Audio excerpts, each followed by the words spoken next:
కలిసి రివిజన్ చేద్దాం. శాతవాహనులు ముఖ్యమైన శాసనాలు మరియు వాటిని వేసిన వారిని చూద్దాం. గుహ శాసనం వేసింది మహామాత్రుడు. మేఘధనియ శాసనం మూడో పులోమావి.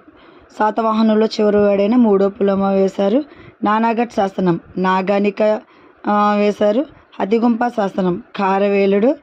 నాసిక్ శాసనం గౌతమి బాలశ్రీ. జూనాగఢ్ శాసనం రుద్రదాముడు. కృష్ణుని నాసిక్ శాసనం రెండవ రాజైన కృష్ణుడు వేశారు. తర్వాత చిన్నగంజాల శాసనం యజ్ఞశ్రీ శాతకర్ణి. నాగార్జున కొండ శాసనం విజయశ్రీ వేశారు. కార్లే బాజా అమరావతి శాసనాలు రెండో పులోమా వేశారు.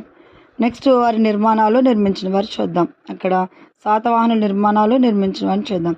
సాంచి స్తూపానికి దక్షిణ తోరణం రెండవ శాతకర్ణి. అమరావతి స్తూపం రెండో పులోమావి. నాగార్జున కొండపై మహావిహారం యజ్ఞశ్రీ శాతకర్ణి. విజయపురి పట్నం విజయశ్రీ శాతకర్ణి.